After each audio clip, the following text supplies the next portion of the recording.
Assalamualaikum. Waalaikumsalam warahmatullahi wabarakatuh.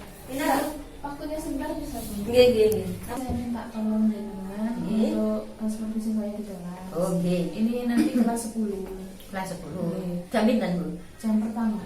Nggih, jam pertama. Nggih. Itu materi tentang hikayat. Ini Hikayat. pertemuan yang kedua. Oh, kedua. Nggih.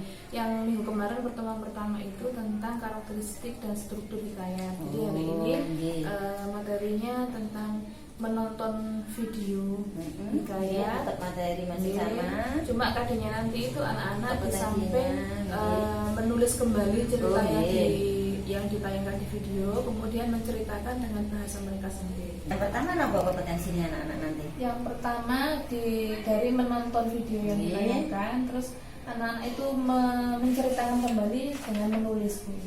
Oh, nggih. Dengan bahasanya Nggih, sendiri. dengan bahasanya sendiri. Terus? Kemudian kemampuan yang kedua itu anak-anak menceritakan atau mendongengkan dari hasil yang ditulis tadi. Kemudian mencatat apa yang ada di video, kemudian menceritakan kembali dengan Bahasanya sendiri. Selanjutnya, sampun ada 2 kompetensi dasar yang keterampilannya nanti. menulis. Nah, apakah nanti ada anak-anak disuruh presentasi menceritakan kembali? Iya. Nah, berarti ada 2. Iya. Menulis sekaligus berbicara, berarti Iya. 2 kompetensi. Oh, nggih. Tapi ini kemarin sudah yang pertemuan pertama struktur badan sudah memahami nggih nanti. Oh, nggih. Sudah ada. Oh, sudah disahkan. Sudah. Nggih. Mau jam pertama? Nggih. Karena setelah ini anak-anak setelah ini sholat 2. Nggih. Nggak pun langsung bisa ke sana. Ikut.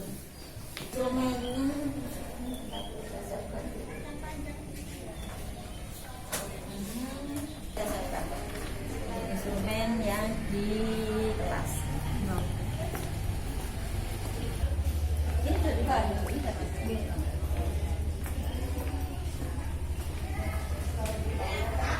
Assalamualaikum warahmatullahi wabarakatuh.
Kita sudah mempelajari tentang apa? Karakteristik dan nilai-nilai yang ada dalam sebuah hikayat.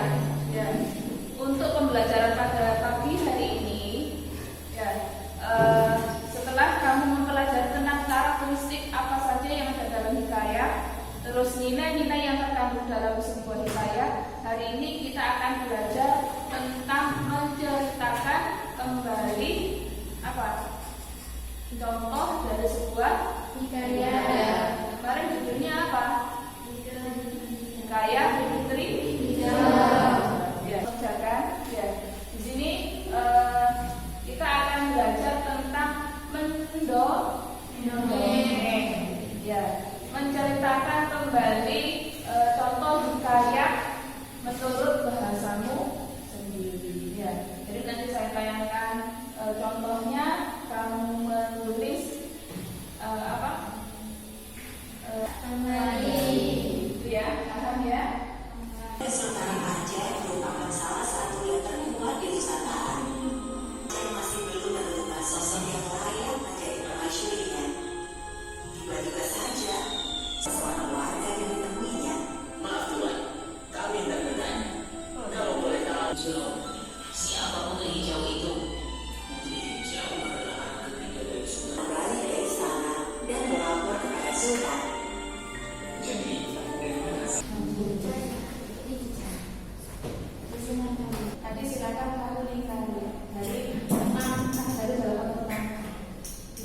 silakan nanti cerita ulang sampai akhir.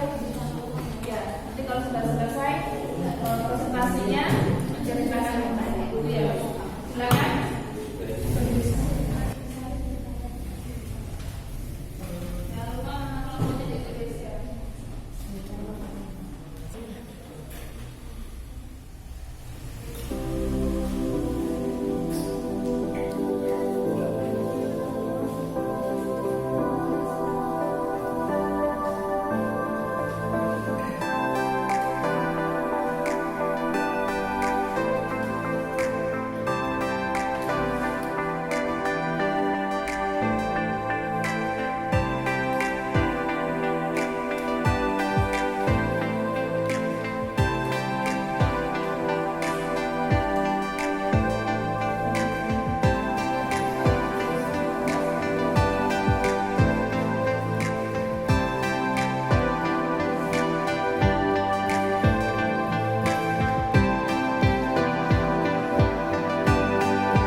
dan kerajaan Delhi yang dipimpin oleh Sultan Delhi.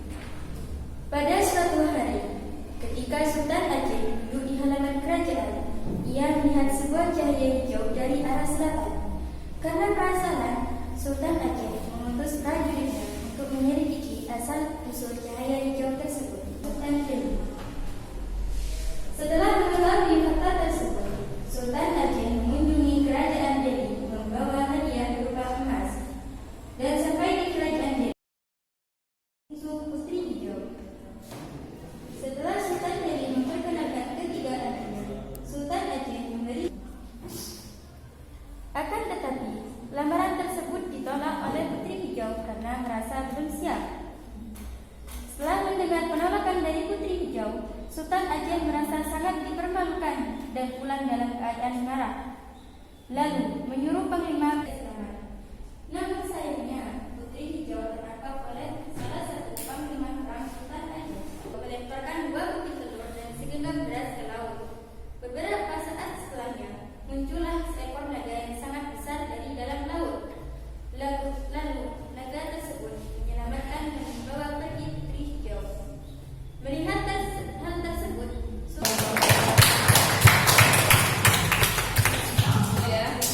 dari apa yang disampaikan contoh yang kita yang pada video tadi, kira-kira sudah sesuai apa belum? Sudah. Terus kira-kira jadi masing-masing kelompok tidak harus sama. Bahasanya, cara penyampaiannya yang terpenting adalah apa inti dari cerita daerah tersebut. Ya. Jadi nanti Assalamualaikum warahmatullahi wabarakatuh.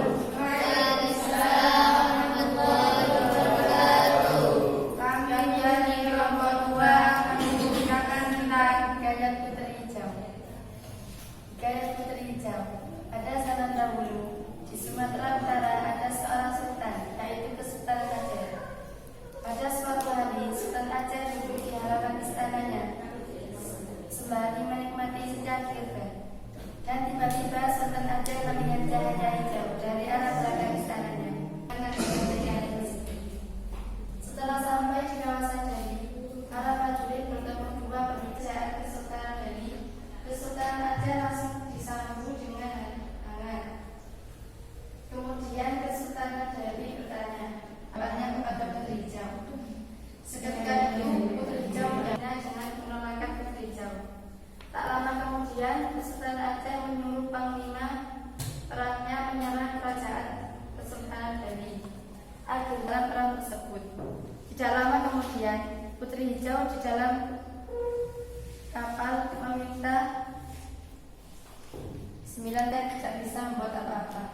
Berbuat apa-apa. untuk kelompok 2 mungkin ada yang menanggapi dari apa yang disampaikan oleh teman-teman tadi sesuai apa tidak dengan tayangan video tadi di 9 butir telur dan segenggam.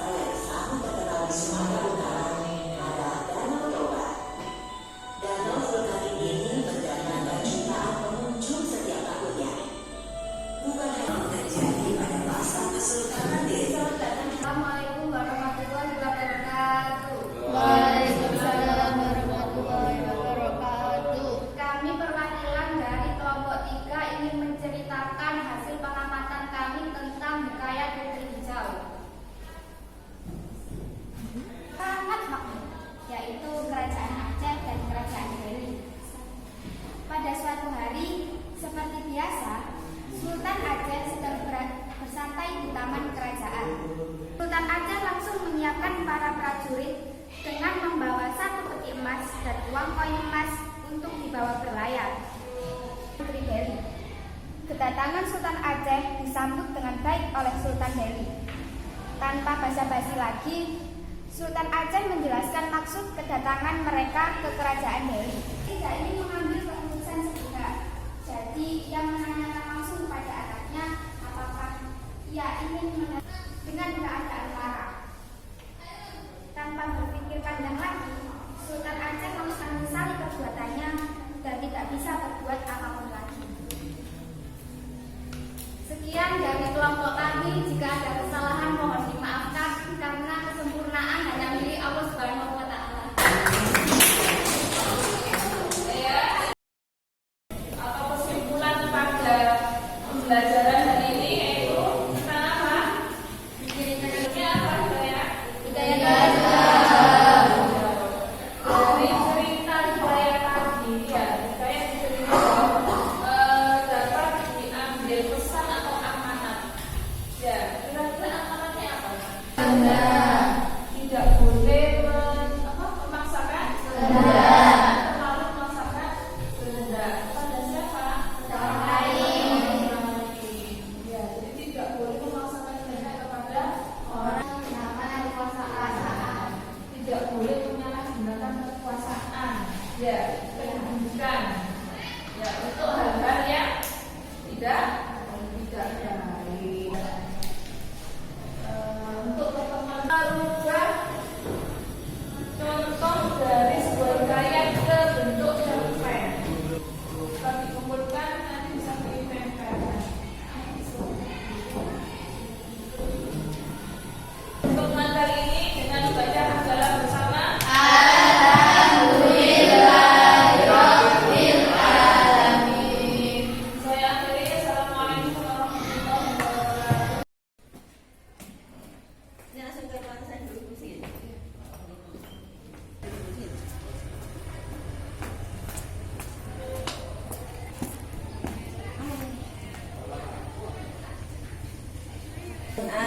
Alhamdulillah selesai. Gimana Bu tadi? Tadi anak-anak juga bagus ya. Iya, cuma ada beberapa yang tidak tersampaikan, mungkin karena saya memang grogi atau bagaimana Bu. Maksimal menurut saya, tapi menurut Ibu nanti bagaimana saya mohon koreksinya dan evaluasinya untuk perbaikan ke depannya begitu. Karena ini kompetensi ini anak-anak sulitan kalau kayak mulai klasik karena bisa pengalaman. Kalaupun puisi anak-anak masih nyambung cerpen, tapi hikayat karena bahasa sendiri kan bahasanya bahasa Melayu. Kebetulan yang dipakai Bu tadi tidak menggunakan bahasa Kawi, bahasanya bisa dipahami sama anak-anak. Cuma memang tadi saya lihat di kelompok itu nggak usah, masih ada yang belum maksimal mengerjakan dengan mungkin apa dia itu belum memahami, apa dia memang seperti biasa jaga no koncone karena seperti itu. Nah gini Bu, kemarin dirinya, nah sebenarnya tugas ini tadi Mbak Bu sebetulnya ya, ini semen bagi kan satu kelompok kan hanya satu kan. Nah gini supaya anak itu semua mengerjakan, seharusnya satu anak yang mengerjakan koda. Koda itu adalah awal cerita dulu. Setelah itu yang kedua, anaknya mengerjakan penyelesaian yang satunya, amanat itu terakhir. Nah, dengan demikian satu kelompok kan bekerja semua.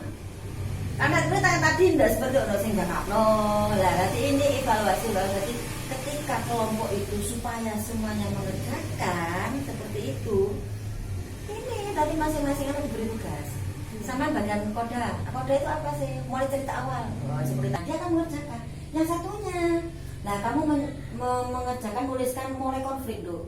Nah kan anak-anak sudah tahu pada pertemuan pertama. Nah untuk yang si anak ketiga di kelompok satu ini, kamu mulai penyelesaiannya apa? Ketika konflik itu, kamu mulai penyelesaiannya bagaimana? Yang terakhir kesimpulan. Gabungkan menjadi sebuah cerita. Itu akan digabungkan. Akhirnya keempat-empatnya anak itu mengerjakan. Itu hanya itu Gus ya. Dan mungkin kedepannya ketika membagi kelompok memang ya kita kan bisa tahu karakter anak-anak. Kalau itu mungkin kalau pertemuan lagi misalnya Gus menggunakan diskusi lagi diajak anak Itu untuk pembagian kelompok sasaran anak-anak. Oh nggih lah makanya akhirnya sungguh karena dia tabari temannya. Nah, ini evaluasi pun Bu. Kedepannya kalau yang membagi Bu enak, akhirnya anak Bu iki lho arek sing pinter ini. Tapi tadi ada satu sifat itu memang keterampilan yang berbicara bagusan itu. Kemarin ketika bahasa Inggris juga bagus. Ya itu mungkin dikolaborasikan. Besok pindah di Jawa ini seperti itu. Tapi soal tadi sudah bagus, alhamdulillah bahwa sudah tinggal ini mungkin anak itu mengetahui, anak itu memahami dari hasil ini. Nah, LKPJ nanti sapinya loh. Karena dari sini kan tadi kan tujuannya sama kompetensinya kan anak menuliskan kembali. Lah, baru kita melihat kompetensi itu setelah ini mengetahui ini. Ada yang runtut anaknya. Mungkin penggunaan konjungsinya saja yang gampang atau sering diulang-ulang mungkin itu saja. Itu saja. Karena ini masih melatih, tidak masalah, tidak melatih. Ini mungkin ada keadilan lain nanti suatu saat ya menggunakan ini. Mungkin sampai insya Allah hanya itu Bu. Hanya ini kalau yang di RPP itu kan kita untuk madrasah Gus. Di RPP-nya tadi kan belum ada, hanya berdoa. Ditambahi Gus apa? Bagus. Ditambahi setelah berdoa membaca Asmaul Husna. Tadi penutupnya sudah bagus sudah. Karena memang kalau kebiasaannya memang seperti itu anak-anak. Cuma saya pikir tidak untuk dituliskan waktu jadi tidak saya tulis dan tidak anak-anak juga berdoa cukup berdoa yang singkat. Yang singkat. Tadi kan saya dengar gitu kan kebiasaan kita seperti itu. Tidak apa-apa dimasukkan saja. Dan untuk ini kompetensinya hanya menuliskan kembali. Nah untuk menceritakan juga ada saya lihat tadi instrumennya berbicara lancar seperti itu. Tapi bagaimana untuk menilai tadi Mas kan belum semuanya ketika berbicara hanya sampel. Iya, karena bagaimana nanti? Untuk presentasinya anak-anak itu perwakilan satu kelompok satu. Artinya mempresentasikan itu pun kalau dibentuk seperti itu saya mau masukkan ke panjenengan Nggih. Kira-kira yang lain juga ikut aktif menanggapi Ya. apa yang dipresentasikan. Iya. Ya, jadi begini Bu ya. Ketika ada tangan kembali, ini berarti kan kompetensinya berbicara. Nah kalau tadi hanya sampel berarti sama-sama hanya bisa menilai anak yang tampil. Iya. Bagaimana tadi yang tak tampil? Nah itu mungkin bisa di pertemuan lagi atau bisa di lain waktu. Gini, tidak hanya misalnya jangan pakai itu. Coba dibebaskan nak, kamu cari contoh hikayat sebanyak-banyaknya. Nah tapi yang saya minta nanti kamu menceritakan kembali. Begitu caranya, ya ditulis dulu. Setelah ditulis kamu presentasikan. Misal, oh saya harus pakai teks, tidak apa-apa, tidak namanya belajar. Yang penting sama bisa melihat, oh ini loh bisa menceritakan kembali. Kadang anak loh ya bisa dia menulis, tapi ketika menceritakan kembali itu mungkinnya dari grogi, itu bisa saja mempengaruhi. Makanya sama untuk menilai kompetensi berbicaranya itu seperti itu, harus satu-satu, tidak bisa kelompok. Tidak hanya waktu itu Bu. Ketika ada Ya, mungkin di mana bisa monggo. Dengan demikian sama tahu kompetensi anak ini juga kedepannya, oh ini loh anak ini mampu berbicara di depan, runtut seperti itu. Oke, insya Allah seperti itu kan masukan dari saya. Terima kasih. Oke, sampun itu nggih. Oke, sampai. Nggih, nggih.